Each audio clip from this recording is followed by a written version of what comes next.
Who pulled the trigger? Police say it's cut and dry. A young man accidentally shot himself in the head in a car full of teens.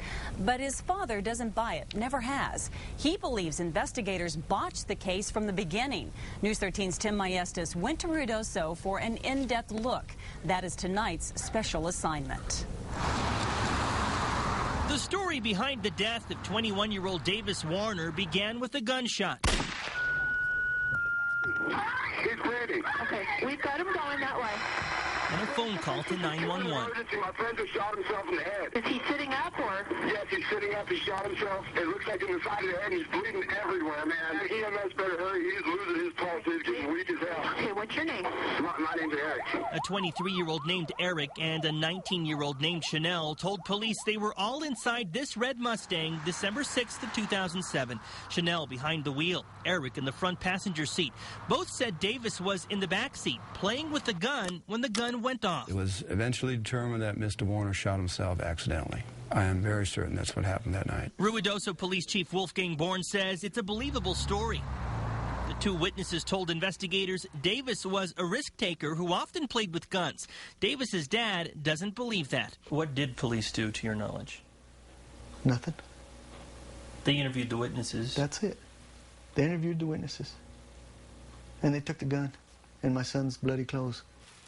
David Warner has a long list of complaints about how this case was handled. Among them, a major revelation that had police saying, uh-oh, months after the case was closed. Turns out there was a fourth person inside the Mustang. Eric and Chanel never told police about the 15-year-old girl, a runaway, who was in the backseat with Davis when the gun went off. Police had to question the witnesses again. Was there anybody else in the vehicle? No, sir. There was just the three of you? Yes, sir. She was not in the vehicle when this occurred? No, sir. You're positive about that? Damn sure. Despite the denials, the questions continued. Any truth to that story?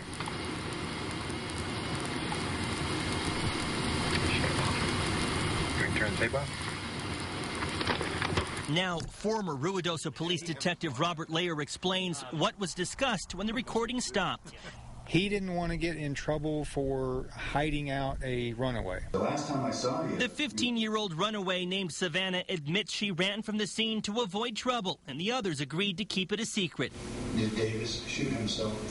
Yes. Police eventually gave Savannah a voice stress analysis test in March of 2009 to see if she was lying. Chanel was away on military duty, but Eric was given the test too. Did you shoot Davis? No. Police say both passed the stress test, a big reason why the investigation stopped and the case was closed a second time. There was no differences in the story, really, to speak of. There's nothing indicated to us that it was a homicide. We honestly believe it was an accident. He was laying right here. David Warner showed us the scene where the Mustang was parked that night, where his son was taken away in an ambulance.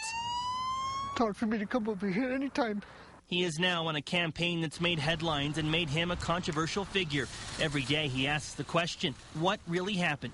If my son did it, I don't have a problem with that. I could live with that if he did it, but prove it to me. Don't just come over here and tell me that he did it. This case just cries to be reopened. Former lawman Steve Cedarwall has agreed to help Warner. Among the concerns mentioned in his own investigative report are the questionable statements from the original witnesses and questions about the gun found at the scene. Police say the gun did not undergo ballistics testing to link the gun found at the scene with the bullet that hit Davis because there was no reason to believe the bullet came from a different gun. The gun was not tested for fingerprints because Eric admits to moving the gun after the shooting on the advice of the 911 dispatcher. And the gun did not undergo gunshot residue testing either because that type of analysis is now considered inconclusive. This case can be solved. This case has a number of questions that need to be answered, but I don't believe that department can do it. There are good officers in that department, great officers, but this case has been botched. There's no other way of saying it. I tried for a while to try and get different law enforcement officers or law enforcement agencies to help. The FBI and the state police. I think the only person I haven't spoke to is the President of the United States. You know, because everybody has called on it. And once they get the whole side of the story, everybody seems to be satisfied. Tim Maestas, KRQE News 13. Different district attorneys have reviewed the case. Both decided there was nothing to suggest someone else shot Davis Warner. Davis's dad and Private Eye Cedarwall continue investigating the case on their own.